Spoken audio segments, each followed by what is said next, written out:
guys, it's Mary, and I am mentally ill, obviously. I decided, for no particular reason, to watch 150 Frankenstein movies.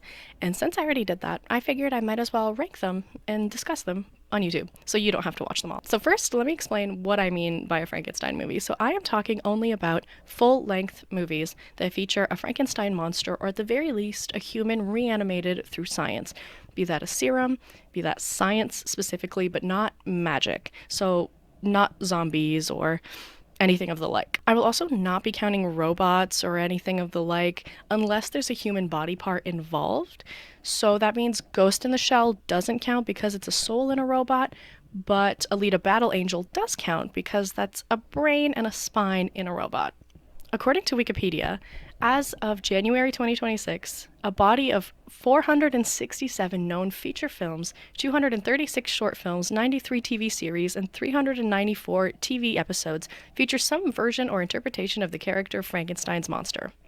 And I've narrowed it down to a good, comfortable 150. So, to give more precision, I will only be counting feature-length films, not short ones, unless they're really historically significant. I will also not be counting movies where the monster or creatures featuring in the movie is really insignificant, like in Casino Royale or Hell's a Poppin', where he's there for like maybe 3 seconds total. Not wasting my time on that. Also, not counting characters that are Frankenstein adjacent, like Lurch from the Addams Family, or like Dr. Stein from Soul Eater, or even like Beetlejuice's wife from Beetlejuice 2. All of those I won't count. I'll also not count the monsters, even though we know that Herman's character was created out of putting a bunch of body parts together. We don't see it happen, and that's never the focus of the episode, so that is not going to count. Similarly, I will not be counting Monster High just because there's a whole lot going on there, and I love Monster High. I think it deserves a whole video on its own, maybe detailing the similarities between the characters and the references they make to the original movies, but I'm not trying to do all that here today. I also don't want to count too many movies with animals. I think Frankenweenie is significant enough. We've all heard of it, we've all seen it, and it's actually culturally relevant, but I'm not going to count shit like Frankenfish or Sharkenstein. No thanks. Significantly also, I will not be counting adult videos. There are a couple feature-length adult videos with Frankenstein's creature. No thank you. I won't be doing any of that. Yeah, no.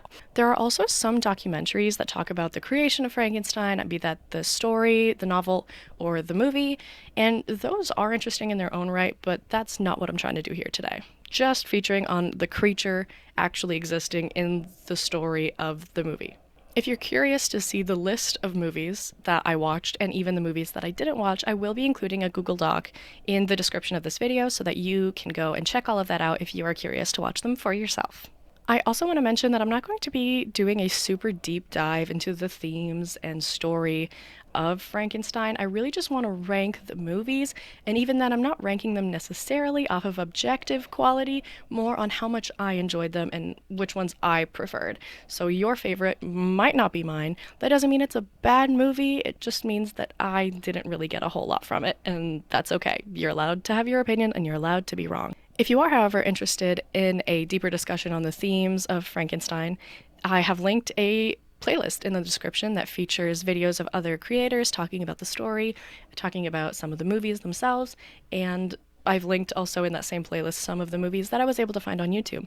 So if you are interested in watching them, the playlist should be in the description, and if there's any not there that you are interested in watching and cannot find on your own, please don't be shy to message me on Instagram and I will be happy to source them for you. So I'll be sorting the movies into 5 tiers. The first one is GDT for the goddamn tits. Am I right? Because what's better than that? Boy-yo-yo-yo-yoing. Next is worth watching, meaning it's not quite a masterpiece like the ones in the first tier, but they're still good if you are interested in these types of movies. The third tier is fine, meaning it's not bad, but is it worth watching? You know. After that, we have camp, which doesn't exactly mean camp like in the traditional sense. I mean more like it's a bad movie, but it's got some stuff going on. It's got something worth maybe discussing, looking at, whatnot. It's not the bottom of the barrel.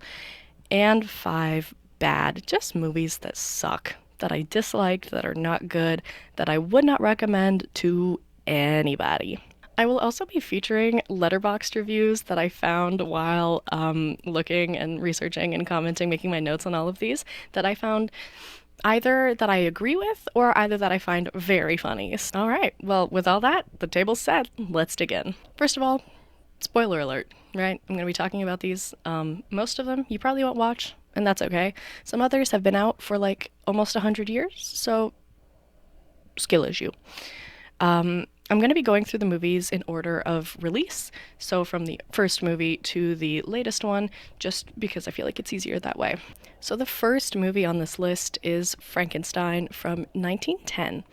This was a short film, it's about 13 minutes long, and it was originally lost, but has recently been found again. I have a video in the playlist linked below that explains that whole situation if you are curious on learning more.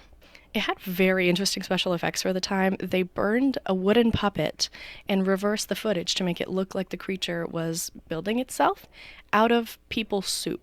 In the original novel, Mary Shelley never details exactly how the creature is created by Victor. We just kind of know that he brings him to life from body parts. So in this movie, since we didn't yet have the electricity lightning aspect of it all, they used people soup. There's a cauldron full of crap and the creature rises out of it. Pretty fucking sick. There is a scene also with a mirror featuring both the creature and Victor that I think is really cool and says a lot about the story in such a short period of time without even any dialogue. It's also a silent film, forgot to mention that. I think if you give any craps about cinema, you should totally go watch this. It's only 13 minutes long and available on YouTube. Who are you if you haven't seen this yet? This review for this movie is, what if Frankenstein was the monster all along? So this first movie I am going to rank in worth watching. Again, it's only 13 minutes, not that long. The first film made about Frankenstein, and so I think culturally relevant, totally worth watching. All right, now onto the big gun. This is Frankenstein 1931. This is the first big movie where we see the creature the way that we all picture. If you close your eyes and you picture Frankenstein's monster, this is what he looks like. This is where it comes from. This is the movie that defined the creature for a century, essentially. From what I can understand, this movie was based on the play from 1823, which was attended by Mary Shelley herself. And apparently she enjoyed it? Hell yeah, good for you, girl. So the movie carries over the character of Fritz that was created in the play, who acts as Victor's assistant. And so the first time any of us really get to see it in cinema is in this movie. The movie also, for some reason, changes Victor's name to Henry, probably because the name was more familiar to audiences at the time, and names his best friend, instead of Henry Clerval, Victor Moritz, combining names of two other characters from the book, but okay, sure, yeah. Despite this movie defining how we see the character of Frankenstein, this movie is very different from the book. It takes a very different path. It mentions this is the first time where we see electricity and lightning used to reanimate the monster, which again was not mentioned in the book. And the themes are slightly different, as opposed to having themes more about loss and grief and birth. It's kind of more about the creature himself and his alienation and the alienation of the other. And that makes a lot of sense, considering the director of the film, James Whale, was an openly gay man in the 1930s, which is huge. Again, you go, girl. In this movie, we really get to see the creature's humanity, pain, fragility, and childlike attributes, which I find really beautiful.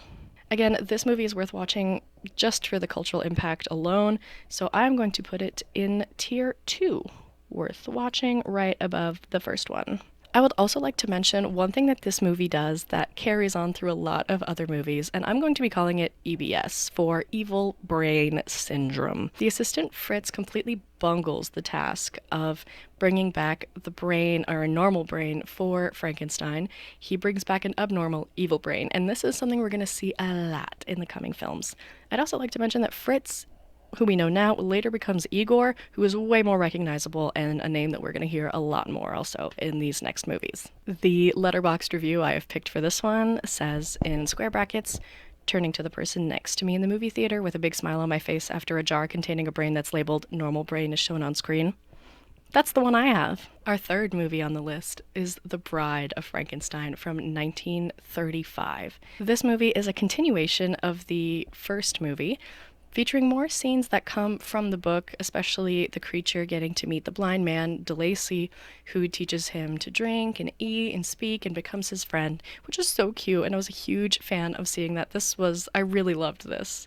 Through DeLacy, the creature learns to speak and he falls in love with music, which adds so much beauty and depth to his character that I really appreciate. While the bride herself is not in this movie for very long, I think a total of 30 seconds on screen, I didn't really appreciate that she wasn't very much in it, despite her name being in the title. I guess her name doesn't really have a name, does she? I think the ending of this movie and everything that came before it is so good that I'm gonna forgive it. And her design was so stunning. All she needed was a few seconds to completely mark my soul. So I don't know. I really like this one, and I'm going to be putting it in tier 2, worth watching, even above the first movie. I thought it was just a little bit better, featuring with the feature of DeLacy and that human side of the creature that we really got to explore. I think it's just a little bit better. The letterbox reviews I've chosen for this one say, this is about a gay man and a lesbian unknowingly set up on a blind date, and men get rejected once and blow up the place. So true. Who hasn't been there, am I right? Our fourth movie on the list is Son of Frankenstein from 1939. This one is a continuation of the first two and starts this pattern that I'm not really a huge fan of, where the movie starts, the monster's comatose, kind of alive, kind of not really. We gotta find someone to bring him back. And then they spend the whole movie bringing him back, and he comes back, and he eats shit again, and then he's dead again. End of the movie. One fun aspect of this movie, though, is that the Igor character is played by Bela Lugosi, better known as Dracula in the Universal films. I don't know if I mentioned that. These, so far, except for the first short film, have all been from Universal Studios, part of the Universal Monsters universe. Upon being reanimated in this movie, the creature has seemingly forgotten how to talk, but retains his love of music. I find it kind of sad that he forgets how to talk, because I really appreciated that in the second movie, but apparently the actor Boris Karloff, who plays Frankenstein's monster, thought he was more menacing and cool when he couldn't talk, so I guess it's not up to me. Whatever. It just felt like a step back, and it disappointed me a little. This movie, not quite as great as its predecessor, but still a good movie nonetheless, so I'm gonna put it here. I don't think it's necessarily a necessary watch, but it's still a good movie. The letterboxd review I have for this one says, was kind of rooting for the monster to hurl that kid into the pit of death, to be honest. Number 5, we have The Ghost of Frankenstein from 1942. In this one, we have Bela Lugosi reprising his character as Igor, but for Frankenstein's monster, instead of Boris Karloff, we have Lon Chaney Jr., who played the Wolfman in the original Wolfman movie of the Universal Monster movies. The plot of this movie is essentially the same as the last one, where, look, ooh, monster dead. I can fix him. Look, I fixed him. Never mind, he's dead. I'm not sure if this movie even counts in the continuity, because there are more Universal movies coming up. I'm not sure if this one even counts, considering the ending. Igor's brain gets transplanted into the monster, but it's uncompatible, so his brain is rejecting from his body and he goes blind, but in the next movie he's just fine again. Whatever, I guess. This one is gonna go after The Son of Frankenstein in the fine tier. This letterboxd review says, this fucking guy is always getting himself into trouble everywhere he goes. Alright, number 6, we have Frankenstein Meets the Wolfman from 1943. This movie has, again, a change up in the actor for the creature, this time featuring Bela Lugosi as the creature. Good for you. Everybody gets a turn, I guess. This is way more a Wolfman movie than it's a Frankenstein movie. It's the same plot as before, where monster dead, somebody bring the monster back. But also, Wolfman is like, hey, while bringing monster back, could you find a way to kill me? I want to die so bad. He's just suicidal the whole time, which, like, relatable, but exhausting. Otherwise, it's really just the same plot as the last one. Whatever. This one is going at the end of the third tier. The letterbox review for this one says Frankenstein wasn't even trying to win that fight. He didn't even square up or anything. Number 7 is House of Frankenstein from 1944. You'll never guess what the plot of this one is. That's right. It's exactly the same one as the last two 3 movies, even. The only redeeming quality of this movie is that Boris Karloff gets to play the Dr. Frankenstein for once, instead of the creature, who he got to play in the first 3 movies. Otherwise, it's the exact same thing as the last movie with Wolfman wants to die, creature should be reanimated, look, we did it, no, we didn't. Ugh. It's like the same as the last one, except also Dracula is there for some reason. This one just felt kind of lacking in soul to me. Wasn't really a fan. It's gonna go again at the end of the fine tier. We're really getting. We had Frankenstein, the original, pretty good, and then we went up with the Bride, and then we're just kind of going like this, unfortunately. This Letterboxd review says, was there a clause in the monsters' contracts that they couldn't all share the screen at the same time? What divas. Frankenstein wakes up for literally 3 minutes right at the end. Yeah, how is this a Frankenstein movie? House of Frankenstein, and he's not in it. Whatever. All right, number 8, House of Frankenstein from 1945. You'll never guess. Again, you'll never guess what the plot of this one is. It's the exact same as the last movie, except this time, Dracula wants to be cured of his vampirism. For some reason. Glenn Strange played the creature in the last movie, House of Frankenstein, and he gets to reprise his role here, as well as John Carradine as Dracula and Lon Chaney Jr. as the Wolfman. It's kind of whatever, but we're really starting to stray far from the quality of the original OG films. Side note, I recently learned that the actor who plays Lizzie McGuire's father was actually named Robert Carradine. Carradine? I don't know. I checked, and he's the son of Dracula, which is really cool, and I recently learned that he passed away, so RIP to everyone's television father. I am honestly gonna rank this one in camp. It's not a bad movie, but it's not even close to the quality of its predecessors, in my opinion, so camp it is. The Letterboxd review for this one says, was this like the Avengers for Universal Monsters back in the day? And I'm gonna say yeah, I think so. Number 9, Abbott and Costello Meet Frankenstein from 1948. This is another monster mashup featuring the Wolfman, Dracula, and Frankenstein, but thankfully the plot is a little bit different this time, and we actually have some comedy, considering we have 2 huge comedy stars from the time in this one. Good old pure comedy with Glenn Strange as Frankenstein's monster, Bela Lugosi coming back as Dracula, and Lon Chaney Jr. as the Wolfman. This is the last of the Universal Monster movies I'll be talking about, and thankfully we're ending on a slightly higher note than the last one. This is my MCU, personally. I'm going to be ranking this one in tier 3, just above The Son of Frankenstein. I think maybe I would like The Son of Frankenstein a little bit more if they didn't reuse the plot every time, but now I'm just tired of it, so at least the comedy helps a little bit. The Letterboxd review that I picked for this movie says, they fucking met him. They did. Number 10, we have The Curse of Frankenstein from 1957. This is the first of the Hammer films, Hammer Studios, who made a lot of monster movies. This is their first Frankenstein movie. It's also the first movie on this list to be in full color. All of the previous ones were in black and white. The doctor in this movie is evil and self-serving. He's cruel, and they really go hard on how evil Victor is, and he's played beautifully by Peter Cushing, rest in peace, King.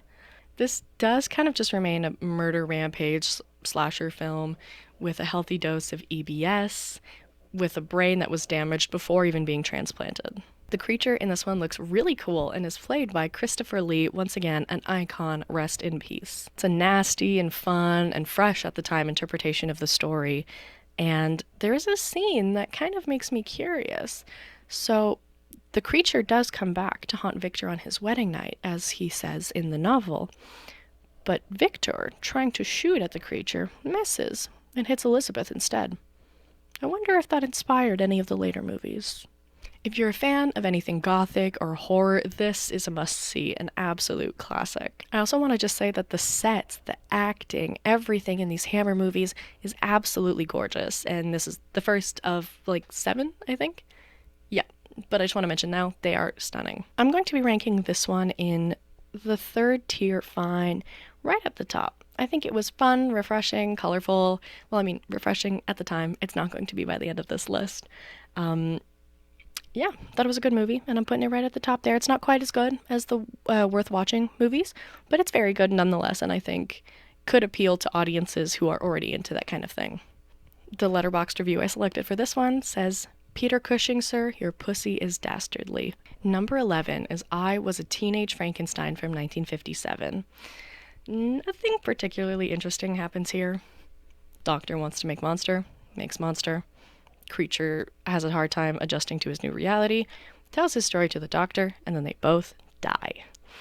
This movie is in black and white, but has a color ending, which was cool at the time, but this is just kind of a murder rampage that doesn't have a whole lot to say. From what I was able to find online, it appears that this movie was made in a very short amount of time, and yeah, it shows. I'm going to be putting this one in the bad tier. If you're really, really into Frankenstein, maybe, but even then, there are so many other movies worth watching, dude. Don't waste your time. The one thing that I will say, though, is that the creature, he looks. I'll tell you that much. He looks. Even as this letterboxd review says, damn, they made that MFer ugly. Number 12, we have The Revenge of Frankenstein from 1958. This is another Hammer film featuring Peter Cushing as the doctor, and once again directed by Terence Fisher, who directed the first one. Once again, the film has a little bit of philosophy. It's not a purely surface level murder rampage film. There is a little bit to it, but it is also kind of a murder rampage film. It also has a real element of body horror, which I always love. It maintains the vibe of the original movie while showing us a new day in the doctor's life where he maintains his evil and dark experiments despite failing the first time. This is a slightly different version of EBS where the brain is originally normal, but the body is so evil that it ends up corrupting the brain. This one was pretty good. I am going to rank it right after The Curse of Frankenstein. Pretty good, but not beating the original, in my opinion. I mean, how can you beat Christopher Lee? The letterboxd review for this one says, Thinking Man's Body Horror. Number 13, we have Tales of Frankenstein from 1958. This was an unaired TV pilot pitched by Hammer Studios in black and white for a TV show about Frankenstein and his monster. It's got a very universal vibe to it, but I can see why it didn't get picked up. I'm gonna put it in 3. Right at the end. It doesn't do anything wrong, but I don't think it's doing anything to warrant all of a budget for a TV show. The letterboxd review for this one says, Strictly for Hammer completionists, not bad, but not special in any way. And yeah, that's pretty much it. Number 14, we have Frankenstein 1970 from 1958. Boris Karloff once again gets to play Frankenstein, the doctor, in this one, which I always love. I'm so happy to see him every time I get to. However, it seems he's the only one that brought his A game. The rest of the acting is very drab and dull, and nothing fun happens here except for Boris Karloff and his acting. He's over the top and fun, and none of the other cast decided to match his freak. Apparently this movie was shot in 8 days, and yeah, it shows. I'm gonna put this one in camp right after House of Dracula. The letterboxd review for this one says, Boris Karloff plays a horny, creepy old man who's a bit stupid. Me? Nice. Number 15, Frankenstein's Daughter from 1958. This one is kind of like I Was a Teenage Frankenstein if it was hornier and more sexist. This movie isn't the worst of the worst, but it's certainly nothing special. The story is at least a little unique, but I just didn't enjoy it. Again, it was because of the misogyny. It can be entertaining if you can suspend your disbelief long enough to follow the weak logic of the movie, but otherwise, I would skip this one. I'm going to rank this one, I think, right at the bottom of camp. The letterboxd review for this one says, Man turns women into monsters because he can't get laid. Number 16, we have The Colossus of New York from 1958. This movie is in black and white and features a brain surgeon who loses one of his sons and uses his other son, who creates automatons, to help him build a robot that he can put his son's brain into. The son, waking up in a robot body with only his brain intact, is immediately suicidal, so real, and he gets angrier and angrier as the movie goes on, and he discovers the lies that his family has been telling him. He exacts revenge much like the creature in the original story. This is honestly a pretty fun watch and a good story. I like this one. I'm going to be ranking this one right above Abbott and Costello, right below The Revenge of Frankenstein. I don't know. Thought it was fresh, cool, but not quite as maybe technically good and fun or colorful as the Hammer movies. The letterboxd review for this one says, It's just like RoboCop, but if he terrorized his family in the city of New York after his emergence in a robot body.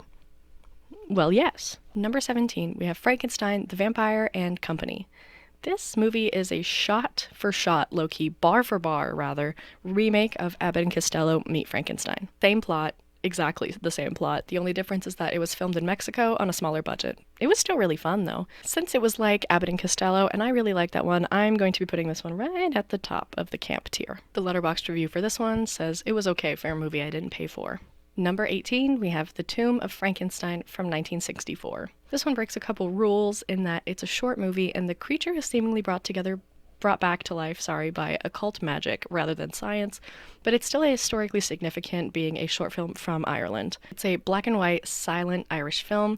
The atmosphere is very dreamy, lonely, dark, but that atmosphere kind of falls apart when you see what the creature looks like. It's a silent film but lacks any sort of dialogue or text boxes to tell you what's going on, so it's kind of hard to follow the story, but if you're just in it for the vibes, this is a pretty fun one. And it was actually filmed on site in the ruins of a castle in Ireland. Pretty cool. I'm going to be ranking this one at the bottom of camp, just because it doesn't really have a whole lot of meat on its bones. It doesn't really have any story to tell you in this short period of time, but it is still cool. Number 19 is The Evil of Frankenstein from 1964. This is the third of the Hammer films we'll be watching, and it's not quite as good as the first two, sadly. Not a huge fan of the way the monster looks in this one, and this movie is kind of round 1000 of, oh no, the monster's dead, we must bring him back, oh my god, we brought the monster back, and he's dead again. Except also, for some reason, a hypnotist wants to have the creature for himself. Right. It's fine. There's just not a whole lot happening in this one. I'm gonna put this one in the fine tier, just above House of Frankenstein. I didn't like it quite as much as the first Universal movies, but I did like it a little bit more than House of Frankenstein. Not that it's hard to beat. Letterboxd review for this one says, God forbid a monster get a little red wine drunk. Number 20, we have Frankenstein Conquers the World from 1965. This is also known as Frankenstein vs. Baragon. The plot is insane. This is a Japanese film, and it's a kaiju movie. The military, finds Frankenstein's heart, and it grows into a human being. Right, and then he keeps growing and growing until he's the size of a building.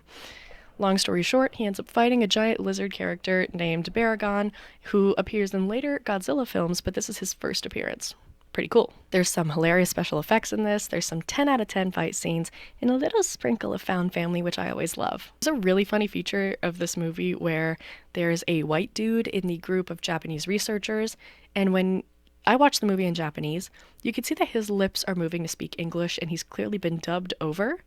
But if you watch the movie in English, his original lines are intact and everyone else is dubbed over. I thought that was pretty funny. This movie is a little too slow moving and silly in the beginning for me to put it as fine, but I'll put it right at the top of camp because I still really had a good time watching this. The Letterboxd review for this one says he is a full-blooded white boy. Number 21, we have Frankenstein Meets the Space Monster from 1965. This movie was poor, cheap, dumb, and pointless. Kind of silly and campy, but it doesn't really have anything special enough to make it worth watching at all. This Letterboxd review says it best. Blast-scarred, brain-fucked cyborg Ken doll wanders across fields and beaches while a guy in heavy pancake alien makeup called Dr. Nadir abducts human breeding stock into a tinfoil spaceship which also houses a dime store monster that looks like 3 different monsters. Deeply strange and vaguely upsetting. Meanwhile, jaunty music plays over space program footage. Pretty much everything you could possibly want out of something like this. Yeah, this one's going in bad. Number 22, we have Jesse James Meets Frankenstein's Daughter from 1966. This movie spends so much time being a cowboys versus Native Americans movie that I honestly forgot this was supposed to be a Frankenstein movie. The evil doctor is mentioned 5 minutes in and then not again for another 30 minutes. I love me an evil woman character though, and we do see her get to create a himbo monster. This is kind of like Frankenstein Island if it didn't suck, and that's a movie we're gonna see later. It's just an okay film overall. This Letterboxd review says, what a wicked bitch, loved her. I'm gonna rank this one right above Tales of Frankenstein. Not quite as good as House of Frankenstein, but not a bad movie. Number 23 is The War of the Gargantuas from 1966. This is a sequel to Frankenstein vs. Baragon, or Frankenstein Conquers the World. So while we don't really have any sort of monster growth or creation, it is a sequel featuring the character from the first one who fights an identical looking character, except that character that he's fighting is evil. This is another really fun kaiju film with a lot of charming maquettes and a lot of action. I always love to see that. There's a fun little twist with the other character, if you can call it that, and has a lot more action, I think, than the first one. And there's still a little sprinkle of found family, which I, again, always love. This one is only slightly better than the first one, in my opinion, so I'm going to put this one right above Frankenstein Conquers the World. This is another example that I always just love when the creature gets to be the hero of the story. The Letterboxd review for this one says, a Cain and Abel story about a giant feral Frankenstein and his clone created through asexual reproduction. That's a movie to me. Number 24 is Mad Monster Party from 1967. This is a claymation Halloween movie made by the same dudes, Rankin Bass, who made those Rudolph and Christmas ones that I'm sure we all had to watch in our youth. There's cute animation and character design in this one, but the whole thing has just a really drab story and is just dripping in sexism. The monster doesn't even really get to speak. But we do have Boris Karloff playing the doctor in this one, which again, I'm always happy to see him. The doctor even looks like Boris Karloff, and unfortunately this is his last appearance on this list. Rest in peace, King. This is a technically competent film, so if you're a sexist, you might enjoy this, but for me, I just couldn't get anything out of it aside from that. I'm going to put this one right here, just because I thought it was better than that silent film, but it's, it's got its own story, but I didn't think it was particularly good story-wise. The Letterboxd review for this one seems to come from one of my roommate's burner accounts and says, my roommate watches some awful shit. Number 25, we have Frankenstein Created Woman from 1967. This is my personal favorite of all the Hammer films, from Frankenstein at the very least. It features a man and a woman who both suffer greatly and yet end up together, both conscious in the same body. Instead of transplanting a brain this time, the doctor decides to transplant a soul, putting the male's soul in the woman's body, and they work together to get revenge on their enemies and find peace in one another. They go on a girl boss murder rampage together using her newfound beauty and the antagonist's sexism to their advantage. Ideally, you'd be watching both Curse of Frankenstein and Frankenstein Created Woman, but if you can only pick one, it should be this one. This one it's really up there, in my personal opinion. I think it's totally worth watching. The Letterboxd review for this one says, oh yeah, oh hell yeah, this was awesome. I'm glad to see Peter Cushing turn the bitchiness back up for this one. I think me and Frankenstein would be gay best friends. Number 26, Fearless Frank from 1967. This movie is Jon Voight's cinematic debut, if that means anything to anyone. Imagine if they made Captain America, but he turned out to be an asshole, and they made an identical, meeker guy to take his place and kick his ass. That's this movie. It's an old, campy movie with a lot of silliness. It kind of feels like an Adam West Batman movie at times. Some of the shots in this are really sick. It's got really cool cinematography. I'm going to rank this one above Jesse James. Not the perfect movie, but still fine. Yeah, just fine. The Letterboxd review for this one says, kind of like A Clockwork Orange, SpongeBob SquarePants, the original Batman TV show, a Martin Scorsese film, and Forrest Gump all in one. It's absolutely fucking terrible. I loved it. Number 27, Mystery and Imagination, Frankenstein from 1968. This isn't the best of the book adaptations we'll be seeing on this list, but it was one of the first ones to try, and I think it deserves its flowers for that. Ian Holm plays both Victor and the creature in this one, which is a nice touch and highlights their inherent bond. It hits the main important story points from the novel and conveys the themes in a way that I found quite true. The movie had a small budget, but it truly tries its best. I'm gonna put this one just under The Wolfman. I found it really cool to be true to the novel and to try doing it so early. Yeah, I mean, it's fine. It's cute. I liked it. What do you want? 28, Frankenstein Must Be Destroyed from 1969. This is another Hammer movie that I found was better than Evil of Frankenstein, but not quite as good as Created Woman. The doctor is capital E evil in this one. He even goes so far as to try to essay a woman that he's already blackmailing. I really also loved the creature's journey of self-rediscovery in this one, though. I'm going to put this one in tier 3, right above Mystery and Imagination. The Letterboxd review for this one says, Dr. Rapenstein. Right. Number 29, The Horror of Frankenstein from 1970. This is a Hammer film again, but without Peter Cushing as the doctor, and without Terence Fisher as the director. It's like a worse version of all the previous films that tries to compensate by being funny, but I didn't even realize it was supposed to be funny until I read the reviews. Not a fan of the doctor's whole servant situationship deal. I don't know, this one's just alright. This one is going in the camp tier right after House of Dracula. A little more competent than the ones below it, but not quite as good, I guess, as the ones above. I have 3 Letterboxd reviews for this one. The first saying, the horror of having to sit through this whole movie. The second, way too much dilly-dallying, way too little monster. Totally agree. And my favorite part was when Victor said, it's Frankenstein, and steined all over the monster. I hate when that happens. Number 30, Assignment Terror from 1970. This movie is also known as Dracula vs. Frankenstein, and it's the first of 3 to have that name. In 1971, there's another Frankenstein vs. Dracula movie, and in 1972, there's another one of a very similar name. I don't know what was going on in the 70s, but they really wanted to see these 2 monsters fight. This movie steals the opening idea from House of Frankenstein, where they find Dracula's body staked in a coffin at a circus and try to take it so they can reanimate him. There are creatures in this, I'll tell you that much, but don't sit around waiting for a coherent plot. Also, not a fan of the whole brainwashing of beautiful women aspect, but I guess it just kind of goes to show how evil the Doctor is. Nothing really happens, it's just kind of scene after scene of stuff. I'm gonna put this one in the bottom tier, below Teenage Frankenstein, but above Space Monster. That one's not very hard to beat. The Letterboxd review for this one says, assignment stay awake, impossible. Number 31, Cake of Blood from 1971. It took me a minute to realize that this was an anthology film. I was really confused. The first scene of the first story tells us it's taking place in the year 1000, and then the first thing we see are tarot cards. Y'all couldn't have done like the tiniest amount of research to know that that didn't exist at the time? Only one of the 4 stories here features Frankenstein's monster. There's no reanimation scene in this one, which I guess is fair considering how low budget it all is, but the creature kind of mirrors everything he sees, which was actually pretty cool and unique. It also had very little dialogue and had a whole kind of artsy, dreamy vibe about it. At least the ending was very interesting. I'm gonna put this one in the bad tier just below Teenage Frankenstein. The Letterboxd review for this one says there was no cake and very little blood. Number 32 is Lady Frankenstein from 1971.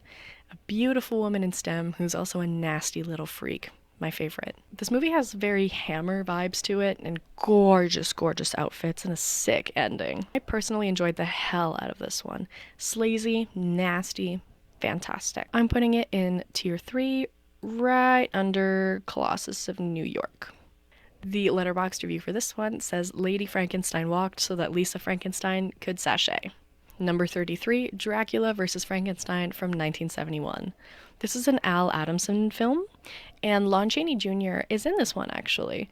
He looks, unfortunately, rough. He's also silent through the entire film, apparently due to his advanced illness. He would pass only 2 years after this movie's release. Rest in peace. The creature in this one is so ugly, and the story is just kind of a mess all around. If you enjoy bad schlocky movies from the 70s, though, this might be right up your alley. It has charm and heart for sure. It's definitely almost camp in the traditional sense. The best part of this one is that the monsters do actually fight, finally, which is a lot to ask from a movie with verses in the title, I know. I'm gonna put this one right under Frankenstein vs. the Barragon. It was fun in all its schlockiness. The Letterboxd review for this one says, Adamson's kitchen sink approach delights me. Number 34, Santo vs. Frankenstein's Daughter from 1972. I had to put a lot of work in to be able to watch this movie, and I think it was totally worth it. If you check my YouTube channel, you'll see that I don't really have a whole lot of videos posted, but I did download this movie from the Internet Archive so that I could re-upload it to YouTube to get the auto-generated subtitles just so I could watch it and understand it, and it was absolutely worth it. The main villain is gorgeous, and I'm completely obsessed with her makeup and her costumes in this movie. The main character does create a Frankenstein's monster in the traditional sense, but the focus is far more on her youth serum that she uses and shares and uses to blackmail others. I also really enjoyed the active role that the female characters in this movie take, not just being there helpless and always needing a man to come and get them out of a situation. They're good at being proactive, getting themselves out, being smart. Hell yeah, love that. They don't have the traditional damsel in distress role that we see so often. Shout out Mexico in the 70s. I don't know what you guys were doing, but you ate. Santo, the titular character, ends up teaming up with the monster, and through the power of love, friendship, and wrestling, justice prevails. I forgot to mention that this is a wrestling movie. Right. It's a wrestling movie and a monster movie. The best of both worlds. Either way, if that sounds interesting to you, I highly recommend checking it out. Like I said, it's right on my YouTube channel, just maybe 2 clicks away. I really like this one. I'm going to be putting it above the Colossus of New York. The letterboxd review for this one says, grr, oof, grr, yeah, ah. Hope I said that right. Sorry if I mispronounced anything. Number 35, Dracula Prisoner Frankenstein from 1972, the third and final, thank God, of these Dracula versus Frankenstein movies. This is a Jess Franco film who I'd never heard of before starting this. He makes cult classic, horny horror movies, from what I gather. And this is not his last appearance on this list. This isn't one you should watch if you're like looking for a coherent story, but the vibes are cool. It's very moody, but doesn't have a whole lot of dialogue. If you enjoy dark, gloomy art movies, this may be for you, but I've personally found it pretty boring. I'm going to put this one right under Frankenstein's daughter. Yeah. The letterboxd review for this one says, can a movie this plodding and morose still be a monster mash? Number 36 is Mad, Mad, Mad Monsters from 1972. This is a sequel to Mad Monster Party, except less interesting, somehow more sexist, and thankfully very short. This is just going to go in the bad tier after Teenage Frankenstein. At least that had a cool story to offer, you know? And the letterboxd review for this one says, Dracula has a son named Bubula, Igor is horny as fuck, and the Invisible Man fat shames his wife several times. What a treat. Number 37 is Frankenstein 80 from 1972. For once, the creature has a unique name, Mosaic, in this one, and Gordon Mitchell is there, if that means something to you, but my compliments for the movie end there. This is just an exploitation film, it's cheap looking, it has a nonsense story, and it's mostly just assault and murder scenes. I greatly dislike this one, and honestly I'm judging everybody who had something positive to say about this on Letterboxd. How do you watch this and not feel like it's incredibly misogynistic? That's beyond me. It's just, I found it slow and boring, and even the exciting parts are just gross, actually. I hated it.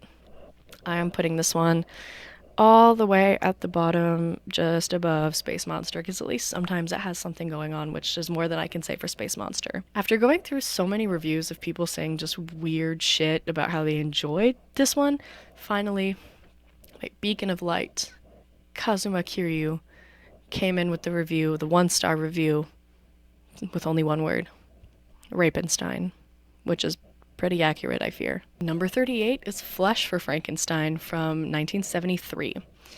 I didn't like this one either, just bad vibes all around. To know death, you must fuck life in the gallbladder.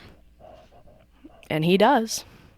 This was produced by Andy Warhol, and Udo Kier is the main character playing the doctor in this one, if that means something to you. There's lots of talk of a master race, there's a lot of sex, it's very sleazy and nasty, it's camp for people that are freaks, derogatory. It's just insane from top to bottom. I think this reviewer says it all. No one can play Adolf Putin on his quest, creating a Serbian master race while having an orgasm digging in the bloody intestines of a corpse better than Udo Kier. Only the death-lusty lackey is more German than the man with the cold blue eyes. Sex slave Joe D'Alessandro looks like Wes Bentley, doesn't he? MVP scene, of course, the vulgar, slurping, armpit licking. The fuck was that, Baroness Frankenstein? Yeah, this one is gonna go in the camp tier just above Frankenstein 1970. At least it has something going on, even if I found it kind of achy. Number 39, we have Blackenstein from 1973. This was a sequel to Blackula, trying to capture that same blaxploitation vibe. It didn't quite hit the mark. There was almost something here. There's a little hint of like PTSD, of the effects of war, racism, but it ultimately just falls flat. This was not nearly as campy as I wanted it to be, just mostly lifeless and boring with very little logic to tie it all together. If you watch this one, I recommend doing so at 1.5 speed. I'm putting this one in the bottom tier, just above Cake of Blood. The letterboxd review for this one says, I was begging and pleading for it to end so I can start enjoying my life again, and that's how I felt about this entire process. Number 40, The Erotic Rites of Frankenstein from 1973. This is another Jess Franco film, and it is a wild ride. There's naked folks, evil wizard Cagliostro, a blind bird lady, and a silly looking monster. He's literally just painted silver, and you can see that he's not even 100% covered. It's not even quite as sexual as Flesh for Frankenstein, despite the name, but it's not even close to a movie for children. It's another weird film with very little logic, if you're into that. I'm gonna be putting this one in the camp tier, just above Dracula Prisoner, Frankenstein. At least I had some cool stuff going on, more than the last one for James Franco. James? Jess Franco, pardon me. The Letterboxd review for this one says Sparkly the Crow and the Tin Man duke it out in an underground sex lair. Number 41, Frankenstein, the True Story from 1973. This isn't quite as accurate to the novel as the name implies, but the changes this story makes are actually pretty interesting.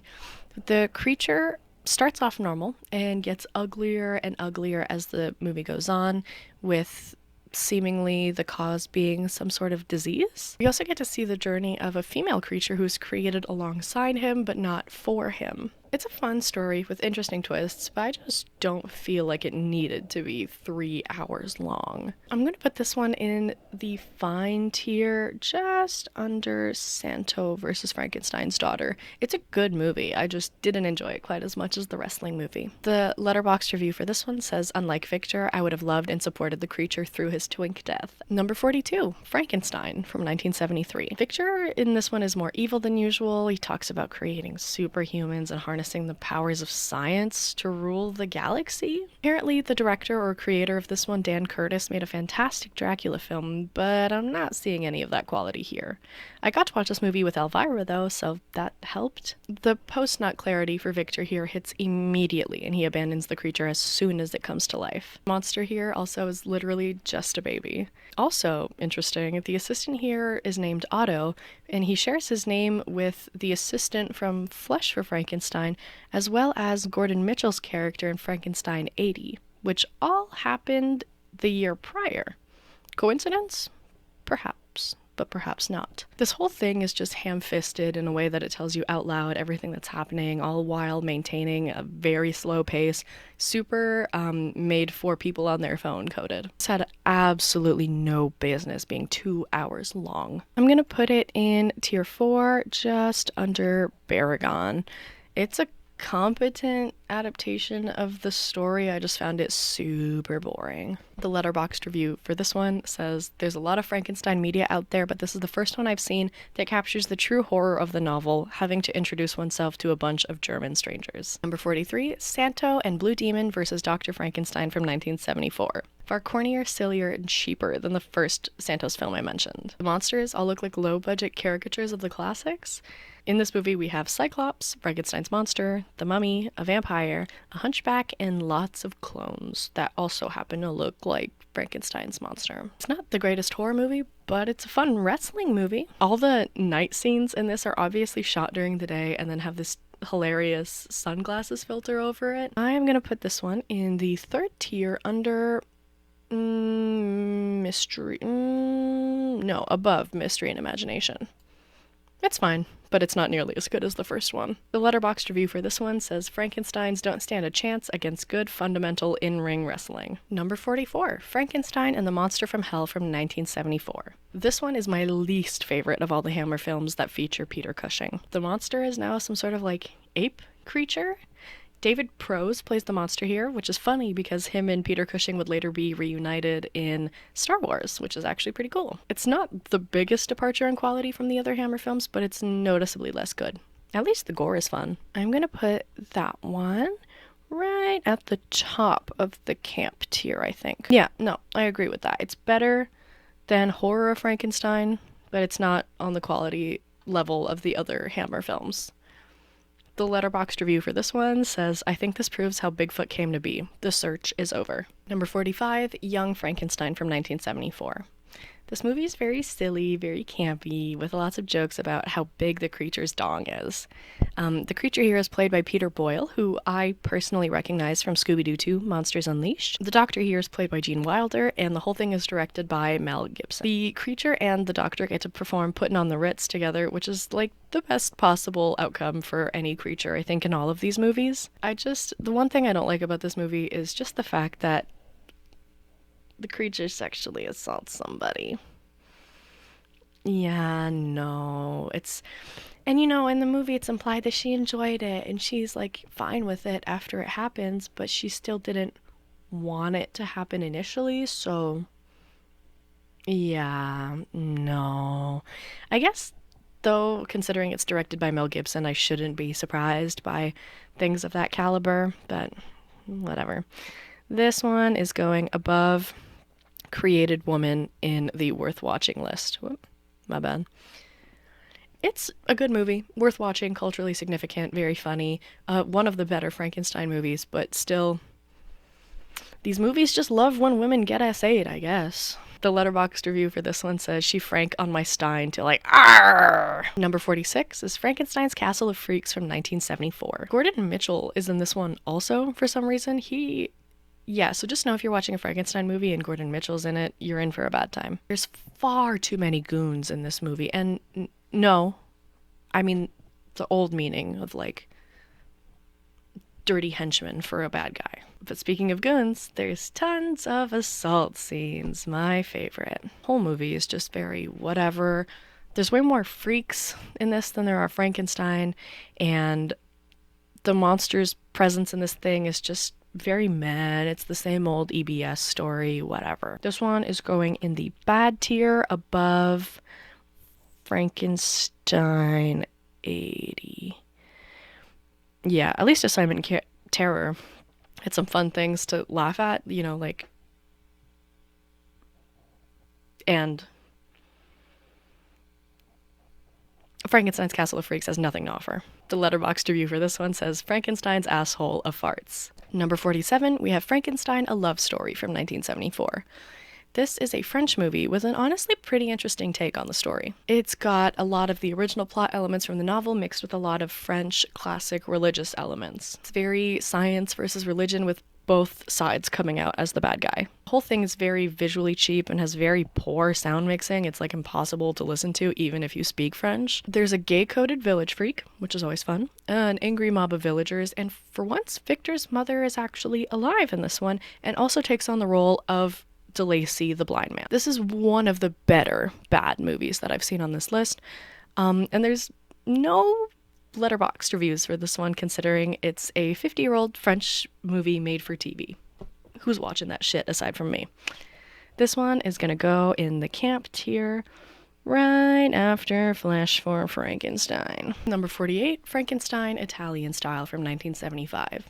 This is another one that I had to upload to YouTube to get the auto-translated subtitles so that I could watch the movie and understand what's going on, but unfortunately this one was not even close to being worth all the work. It's not nearly as funny as I hoped it would be, and all the women talk in that like horny anime voice the whole time, which just gets on my nerves. There's a lot of ableist and sexist jokes, and by sexist I mean rapey, so again, not a big fan. I do, however, love the plus-size sex worker. She is an icon and a legend. Another classic case of EBS, but he doesn't get straight to murdering people this time. It's very young Frankenstein in that the women kind of are happy and singing in these very high-pitched soprano tones after they are assaulted by the creature. Cool. Sometimes the women are into it, but not always. So it's like, imagine if young Frankenstein sucked and had 3 times the assault in it. There is brief toe sucking, which is cool, but it doesn't nearly make up for all of the other stuff. This movie also brings up another question that I have. Can the monster himself consent to sexual activity if he was born yesterday? Is this like, as opposed to born sexy yesterday, born hung yesterday? Much to consider. This one is going in the bad tier after Assignment Terror as well, Just very bleh. It could have been better if it was like actually funny and not full of sexual assault, but alas, here we are. And naturally, again, no letterboxd reviews for this because who cares? Number 49, The Rocky Horror Picture Show from 1975. An absolute classic and for good reason. This is like Frankenstein if he was a little freak in the best way. This is notably the only movie to feature the creature's name in the title as opposed to the doctor's name, which is pretty cool. It's a horny, homosexual musical. Everything I love. It's less of a monster movie than a lot of the other movies on this list, but still totally worth watching. Go get a gay person and watch this right now. Even if you've already seen it, watch it again. While doing some research on James Whale, the director of the original Frankenstein movie from 1931, I discovered that he also directed a movie called The Old Dark House that was based on the novel Benighted from 1927. And the way that that movie opens is that a couple is driving somewhere and they are unable to continue forward. I think there's like an avalanche that blocks their way. Not important. They cannot go further, so they decide to go to the nearest house to spend the night or ask for a phone, which happens to conveniently be a castle full of weird little guys. Where have I heard that plot before? That movie also features Boris Karloff, which I feel is important to mention. Love to see two baddies working together. So I think it's very cool that Rocky Horror Picture Show not only takes inspiration, obviously, from Frankenstein, but from another movie from the same director. This also makes me realize how huge the 70s were for Frankenstein movies. My God, not only did we get bangers like this, but we got tons of other movies, you could say. I don't know what was going on. People were really eating this up in the 70s. This one is obviously going in tier 2, even right above Young Frankenstein. I think the OG movies are hard to top. They're really, really good. Even, I think they have such a cultural impact, and so does Rocky Horror, but in my heart, I enjoy the originals a little bit more. And matter of fact, I'm not going to justify myself. This is my tier list, and I'm going to do what I want, suck it up, and live with it. The letterboxd reviews for this one say, Rocky saying his life is misery after being alive for only 2 seconds is a mood, and this movie invented bisexuality. Which is true, actually. If you fact check it, this is actually true. Number 50, The Terror of Frankenstein from 1977. This movie is not nearly as scary or horror as the name implies. It's just another movie that tries to capture the vibe of the novel, except the creature looks like a cheap emo dude. Right. Like, why did they bother doing the black lips if they were going to put him in this fuck-ass bob? Why commit to some aspects and then completely forget about others? I don't know. This one is inoffensive, but far from mind-blowing. It sacrifices entertainment for accuracy, which I can respect, but that doesn't mean I'm going to enjoy it. This one is going to go in tier 3, right under Mystery and Imagination. I don't know. I just liked Mystery and Imagination better. I thought it had cooler aspects to it, and just the monster didn't look quite so stupid. Yeah, the letterboxd review for this one says they tried so hard to make the monster hot and still just made him some Swedish dude who journals. Number 51 is Dr. Franken from 1980. Imagine if the story of Frankenstein was told as a medical drama with romance, murder, and medical malpractice all over the place. Sadly, not quite as funny as some medical dramas, but it's actually a kind of refreshing and interesting take on the whole story with a complicated and doomed couple, which I love to see. This one is going to go in camp. Yeah, I'm going to put it right at the top. It's like almost a competent movie, but it kind of drags, so it's not quite going into fine. The letterboxd review for this one says, this isn't exactly awful, but this is so dull and lacks any sort of kick that I'm not sure anyone would get much from it. Which, pretty much, yeah. Number 52, Frankenstein Island from 1981. Holy cow, this one sucks. This is like Jesse James meets Frankenstein's daughter if it sucked. Like, massively.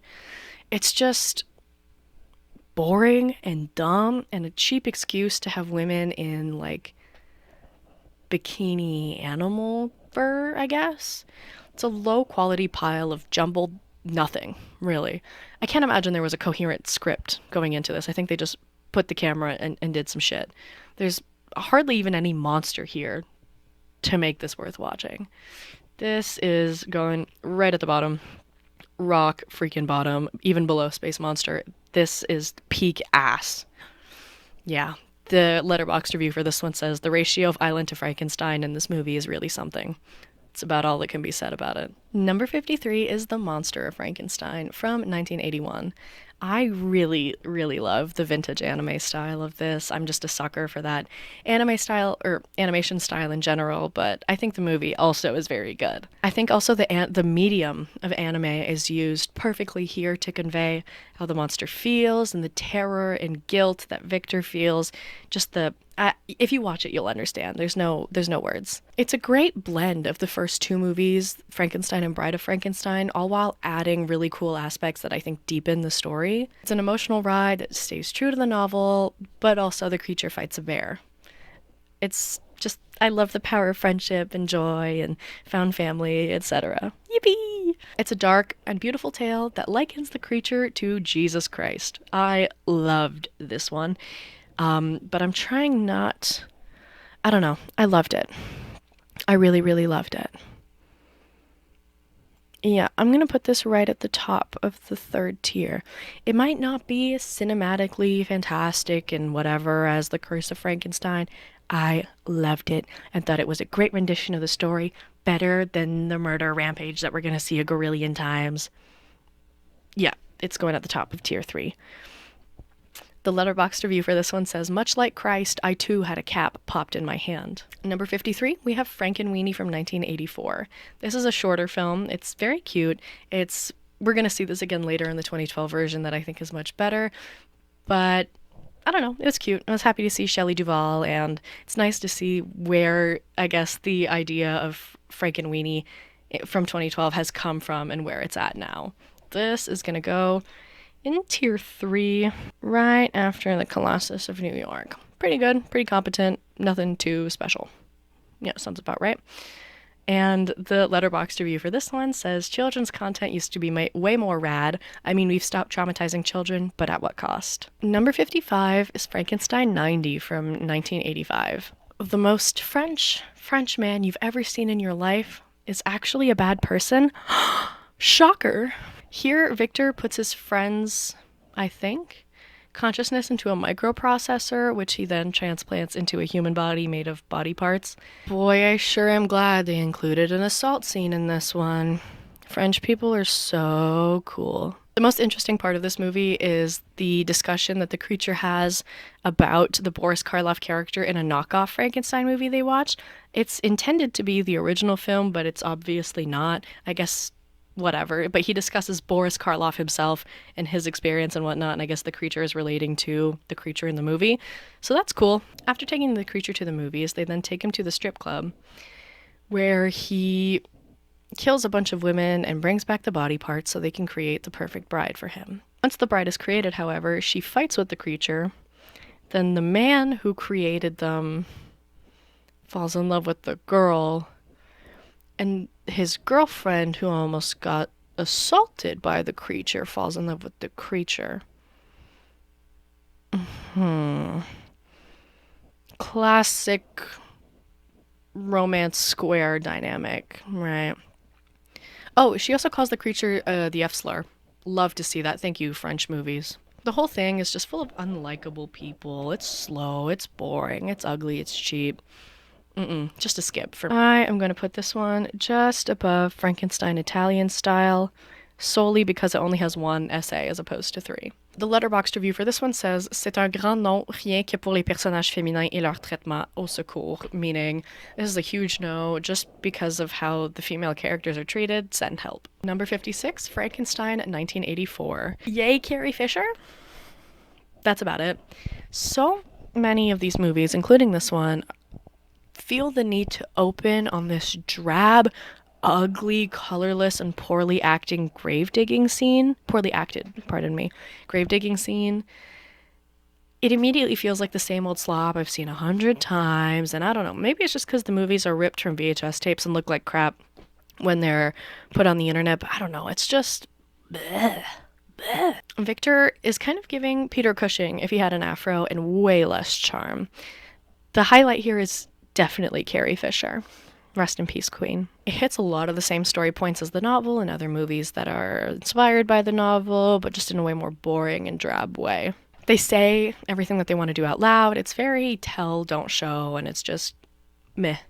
This one is going to go in the camp tier above 1970. Frankenstein, a love story, isn't very fun, but at least it was a little more interesting than whatever this was. The Letterboxd review for this one says, "This is the only version I've seen where Dr. Frankenstein actively spends time with his wife."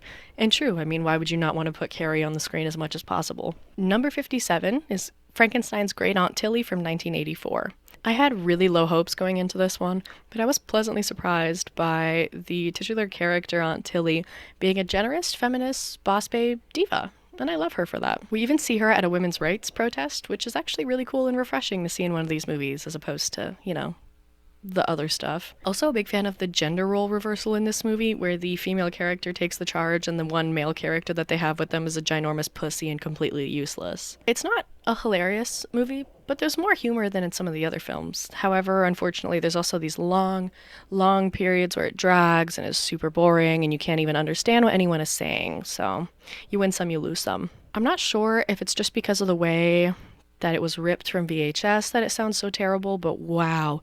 I don't know, the version I found, the audio mixing was horrendous. Overall, it's cute. Community and girl power saved the day, but I don't know. The monster's just kind of an accessory, which is a shame because I always love to see the monster, but he does look a lot like Lurch from the Addams Family, which I do appreciate. The women even fight for the monster's rights, actually, claiming that since he works, he's gainfully employed. That means he is legal, so he's a legal citizen. So it's very cool to see the women fighting for their own rights and using that to fight for their rights, which, remember, intersectionality matters. This movie is going in the camp tier just because I personally enjoyed it a little bit more than the Rights of Frankenstein.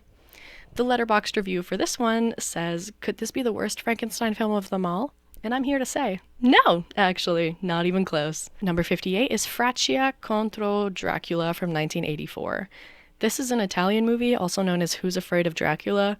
From what I gather, Fraccia is this really weak-willed, easily frightened 40-year-old virgin. Right. I'm sure this is funny if you understand Italian, but with the really poorly generated subtitles that I had to watch, it wasn't really funny. Maybe I just didn't get it. It just didn't do anything for me.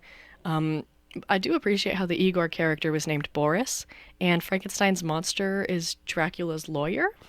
Right. It's whatever. The plot is not particularly interesting, and it ends on the reveal that it was all just a dream. Whatever. I don't care. This is going at the bottom of the camp tier. It's like, there's something there, like it's not complete trash, but it's not good. Number 59 is The Bride from 1985. This is one of the movies of all time. There are painful sections where Sting, yes, that Sting, is just trying not to assault his born sexy yesterday creature played by Jessica Biel. And I spent the whole movie waiting for those scenes to end so I could just cut to Mr. Krabs at the circus. And by that I mean Clancy Brown playing the creature. Cary Elwes is also here, which is funny because he's also in the 1992 Dracula film, so he's been in 2 big monster movies. Good for you, buddy. He's also known from the Saw franchise, if that, tickles your funny bone a little bit better. It's nice to see some familiar faces, I will say. I also appreciate the journey that the bride goes through. I just wish that Sting didn't have to be there the whole time. This one's gonna go in the camp tier under Frankenstein vs. Baragon. There are some really entertaining scenes with the circus and all, but I just think overall the pain I experienced in the scenes with Sting just outweighed it a little too much to bring it and brings the whole thing down.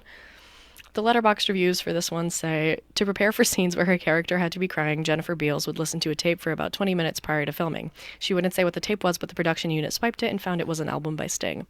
Classic.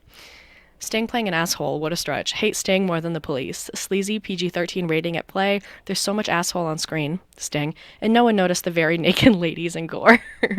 Which, yeah, exactly. Number 60, Reanimator from 1985. Yes, this movie is based on the H.P. Lovecraft story that is also based on Frankenstein by Mary Shelley. Thankfully, the movie makes some changes from the novel, where they take the whole blonde hair, blue-eyed thing and throw it out the window, and we get a nice, good-looking Herbert West. And also, we throw away the racist aspects from the story and include women, which 10 out of 10 changed. I feel like they probably added women to the story in an attempt to make Herbert look a little less gay. I don't think that worked at all. I'm a huge fan when movies use a theme, a song that plays whenever a character's on screen or whenever he's doing something, so very much a big fan of that. Very much not a big fan of the dead cat. Hate when these movies do that. Oh my god, why are there so many dead animals? Overall, this is a cute, campy movie. Well, I don't know if I would call it cute, but we get camp and we get a obviously subtextually gay couple. The Talking Heads poster in the back of one of the scenes acts as great foreshadowing. And overall, this is just a great time. The story doesn't focus so much on the creature's journey and his experience. I think it's still totally a fun watch and a really cool way to look at Victor and his experience. Definitely one of my favorite interpretations of the Victor Frankenstein character so far. This movie rocked. I'm putting it in tier 2 right under Rocky Horror. Better than Young Frankenstein, for sure. There is still an assault in this one, of course. Naturally, all these movies have one or more or less, I feel like. But I enjoyed it overall more than Young Frankenstein. The Letterboxd review for this one says, Reanimator understands what 3 core elements are required for a piece of perfect cinema. 900 glow sticks, 24 gallons of blood, and 1 weird little gay guy. Alright, this is the end of the video. I initially planned to put it all together, all 150 movies, but as I'm editing, I've put together about a third of all of the footage I have of me reading my notes. And it's like an hour and 10 minutes long, as you can see. So I think I'm going to end it here and do it in parts. I think that will go much better, and I'm sure you saw that from the title. So while this is the end for now, it is not the end forever. I already have the footage and everything. I've already watched all the other movies for the next part. I don't know if I'll do it in 2 or 3 parts. We will see. I will, however, leave you with a bonus movie before I end this video. So I received this week Dr. Frankenstein on Campus, and I watched it this morning. I didn't feature this movie initially in my list for 2 reasons. Primarily, that being that it just wasn't available anywhere, and even though I ordered the DVD, I had no idea when I would receive it. I even, while researching this, found a Letterboxd review that stated that the movie was lost, which is not true, because it's here. You just have to buy a physical copy of a DVD from Sinister Cinemas, I guess. That's the only way to watch it right now. But I did do that. And the second reason why I didn't include it on the list was, from my understanding, it wasn't that the Dr. Frankenstein was making a monster, and he doesn't make a monster in the movie. His focus is more on mind control of the students at the university he's attending. But in this movie, as you can see, I don't know if it's clear enough, maybe I'll just insert an image. But on the cover, that's the original Frankenstein's monster wearing a grad cap, and seemingly that would imply that he is the student. But when you play the movie, it's Victor Frankenstein, the doctor, who is the student at the university in question. So I thought, okay, it's just that the guy has the same name as Dr. Frankenstein. But there's a nice little twist, and I don't feel too bad spoiling this because I doubt anyone else is really going to pay what I pay to receive a physical copy of this movie to watch it. But in the end, when Dr. Frankenstein is killed, we see that he's covered in stitches, and implying that he would have been the original Dr. Frankenstein's monster, but named himself Victor Frankenstein. So the whole movie, I was like, okay, sure, yeah, I guess. Maybe this is related to Frankenstein, but with that reveal in the end, it kind of put it all together, and overall, I actually really enjoyed it. I really liked some of the cinematic techniques. Like, I thought that at some point it was the DVD had been ripped from a VHS tape, and it was that tape that was skipping or having an issue, but it was actually an editing technique that was done presumably on purpose, and I thought that that was really sick. I actually enjoyed this way more than I thought I would, actually. So, Dr. Frankenstein on Campus, if I were to include it in my list, would go probably on the camp tier, because while it was very low quality and like maybe not one of the best movies I've ever seen, it was pretty fun and I enjoyed what was going on for the most part. So yeah, anyway, with that, I hope that you have enjoyed this part of the video so far. Please come back soon and stay tuned for the next part. With that, maybe, I don't know, if you want to stay tuned, maybe you could subscribe. If you enjoyed the video, like it so that I know that I should release the next parts. And if you have any comments or suggestions, please leave them, and I'll take that into consideration moving forward. And yeah, thank you so much for watching, and be brave, hold on to each other, and never let go.